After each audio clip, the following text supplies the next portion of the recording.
En defensa del Evangelio, unción del Espíritu Santo o emoción. ¿Qué es la unción? ¿Qué es la emoción? ¿Qué es el emocionalismo? ¿Cómo podemos diferenciar la unción de la emoción? ¿Qué significa estar bajo la unción del Espíritu Santo?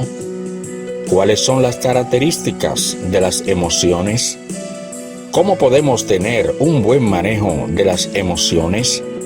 En 1 Corintios, capítulo 14, versículos 31 al 33, nos dice la palabra de Dios: porque podéis profetizar todos uno por uno, para que todos aprendan y todos sean exhortados.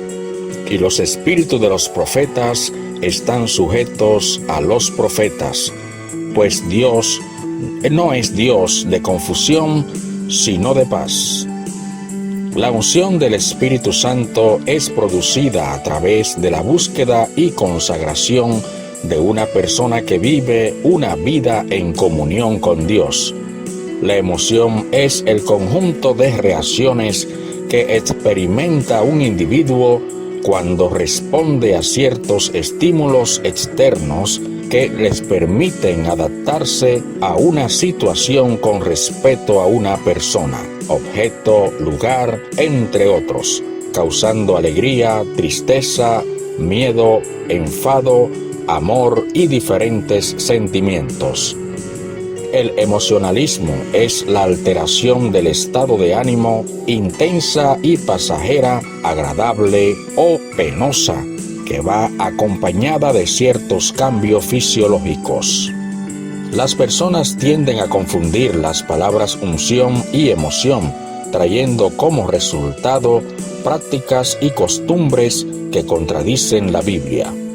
Los creyentes que están bajo la unción del Espíritu Santo confían en Dios siempre, obedecen la voluntad de Dios, siempre son fieles en la iglesia y están dispuestos a servir a Dios y a sus superiores.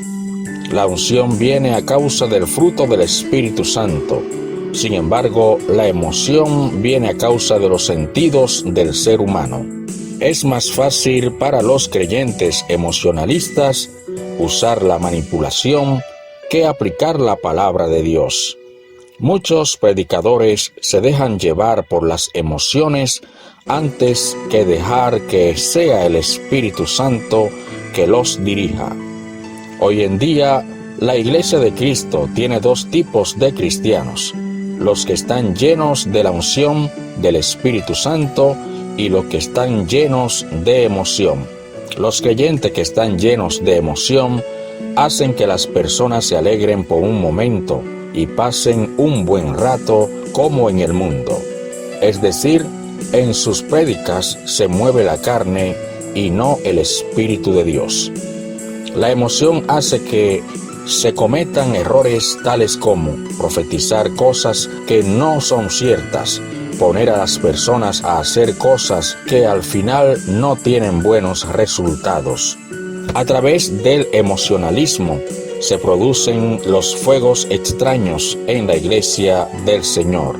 Los creyentes llenos de la unción llevan a las personas a conocer la presencia de Dios y todo su poder.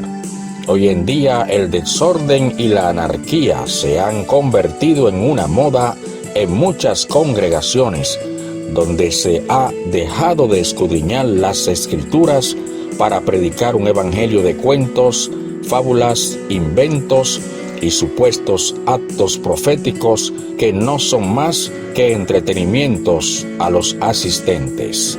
Dios es quien decide en qué medida da la unción, a quien quiera y en el momento que lo desee, porque Él es soberano para hacer todas las cosas. En 1 Tesalonicenses capítulo 5, verso 21, nos dice la palabra de Dios: escudriñadlo todo, retened lo bueno. El emocionalismo desvía al ser humano de la palabra de Dios y por tanto no deja que se produzca en él un verdadero cambio en su conducta, ya que en el emocionalismo quienes reinan son los sentimientos y no la palabra de Dios. A través del emocionalismo, los hombres llegan a confiar en sus sentimientos en vez de confiar en la palabra de Dios. En Proverbios capítulo 16, versículo 25, nos dice la palabra de Dios: hay caminos que parecen derecho al hombre, pero su fin es camino de muerte. La emoción te puede llevar a brincar, saltar, llorar, pero la unción te lleva a conocer tus pecados y arrepentirte. La unción transforma, pero la emoción te deja igual. Para manejar nuestras emociones, debemos tener crecimiento espiritual en nuestro caminar con Dios. A través del Espíritu Santo, podemos adquirir el dominio propio, que es todo lo contrario del emocionalismo. El emocionalismo y los sentimientos llevan al creyente a actuar desordenadamente y a hacer cosas que no se corresponden con la Biblia y escandalizan el Evangelio de nuestro Señor Jesucristo. Es más fácil permitir las emociones que dedicarnos a una vida de consagración. Podemos ser cristianos fervorosos sin tener que dejarnos dominar por las emociones y sentimientos. Hoy en día abundan los mensajes de motivación que hacen que las personas se sientan bien en el momento. Sin embargo, los mensajes espirituales son los que hablan al alma de las personas para llevarlas al arrepentimiento. La manifestación del Espíritu Santo se diferencia del emocionalismo y deja una clara evidencia en la vida de los creyentes. Sin embargo, es notable cuando en la vida de los creyentes reinan las emociones, sus resultados no son los mismos. Danzar en la carne, dirigida por las emociones y los sentimientos, produce muerte. En Gálatas capítulo 5, versículos 22 al 23, nos dice la palabra de Dios: mas el fruto del Espíritu es amor, gozo, paz, paciencia, benignidad, bondad, fe, mansedumbre, templanza. Contra tales cosas no hay ley.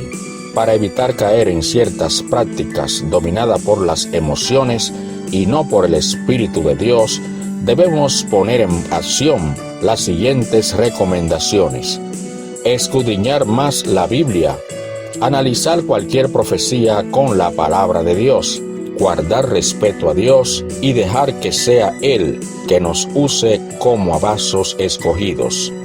Escuchar el consejo de los cristianos maduros. Es necesario tener dominio propio de nuestras emociones y someterlas al Espíritu Santo. No podemos confundir las emociones con la unción del Espíritu Santo. La falta de conocimiento de la palabra de Dios provoca que reine el desorden en las actividades cristianas. En Hechos capítulo 18, versículo 24, nos dice la palabra de Dios: llegó entonces a Éfeso un judío llamado Apolos, natural de Alejandría, varón elocuente, poderoso en las Escrituras. La Biblia establece que Apolos era un predicador poderoso en las Escrituras, porque tenía conocimiento de la palabra de Dios y hablaba en las sinagogas con denuedo, pero no era la emoción, sino la unción del Espíritu Santo. Manejemos bien nuestras emociones y dejemos que sea Dios quien nos utilice como a vasos escogidos. De esta forma seremos mejores cristianos. En 1 Corintios capítulo 14, versículos 37 al 40, nos dice la palabra de Dios: si alguno se cree profeta o espiritual, reconozca que lo que os escribo son mandamientos del Señor. Mas el que ignora, ignore. Así que, hermanos, procurad profetizar, y no impidáis el hablar lenguas, pero hágase todo decentemente y con orden.